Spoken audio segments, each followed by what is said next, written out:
And this is the concept car behind you. Tell us about it. Good morning, Rish from Singapore. This is our concept car, as we strongly believe that the future will be electrified, autonomous, and as you mentioned, that cars will become mobile devices. You can see many features in that car already. Right, so concept cars rarely make it into production, but elements of them, of course, do. What are the elements, do you think, from this concept vehicle which you think will become mainstream in a few years and become standard on a BMW? I think you can see probably most of the elements in that car in the future production. So this car can drive fully autonomous, which we will have available probably at the beginning of the next decade.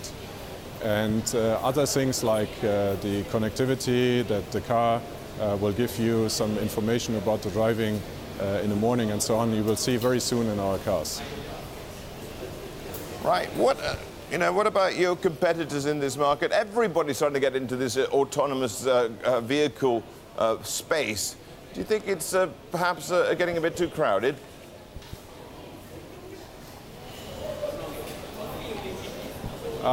It's like always, you have the trends, and we clearly want to lead the trend. We are putting a lot of effort to make it happen. A lot of questions need to be answered to make it really happen. But we're also working with the state of Singapore and the university here together, because Singapore might be one of the ideal places to test it out for megacities in the future. Right, so what's the business strategy? You're saying that we'll get autonomous cars perhaps at the beginning of the next decade. As we go towards there, I guess we'll have incremental autonomy in vehicles, or cars will have incremental changes such as that.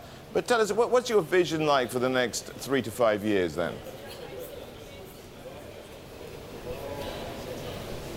I mean, a lot of the connectivity will go into the cars, and also battery technology will improve massively. So you have seen our i3 and i8, so we have introduced the i brand in 2013, and this technology is now going more and more into our core brand, where you can see the hybrid technology moving into our core brand, which is then called iPerformance. Okay, well, let's talk a little bit about the market at the moment and how you're doing. You essentially manage Southeast Asia here and not China, but which is your strongest market that you look after currently, and which is the one which you find a few headwinds?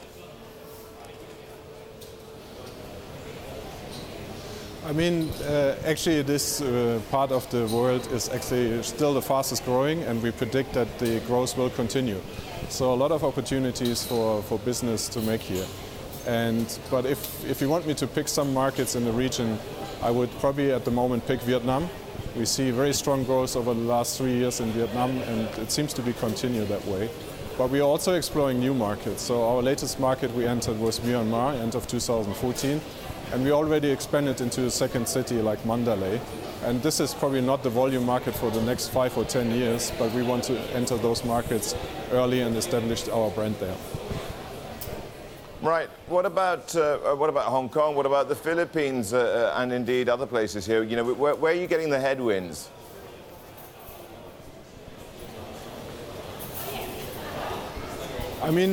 These countries generally suffer from a lot of political changes in a very short time. So we see a fluctuating development in those markets. But you mentioned Philippines. Philippines also, since a couple of years, on a very strong growth path.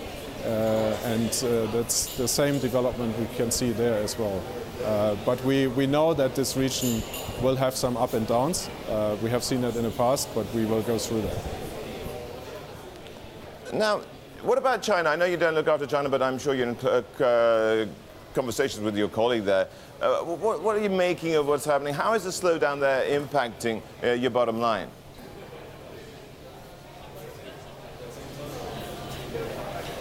China last year saw a dip, and I think in China we call it now the new normal, but we are still growing in China. So it's not the double-digit growth anymore, but the single-digit.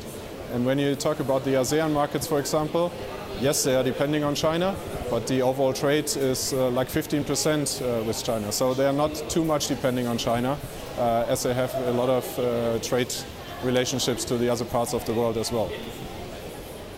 Axel, very quickly here, what about cultural differences, a European customer versus a customer in this part of the world? Are there differences in what they like in their vehicles compared to what's happening in Europe or the US, perhaps?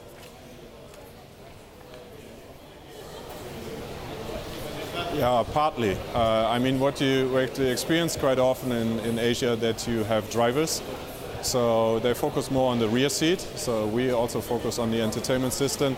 And we also see the trend that more and more people are moving into the cities. So therefore you spend more and more time in the car.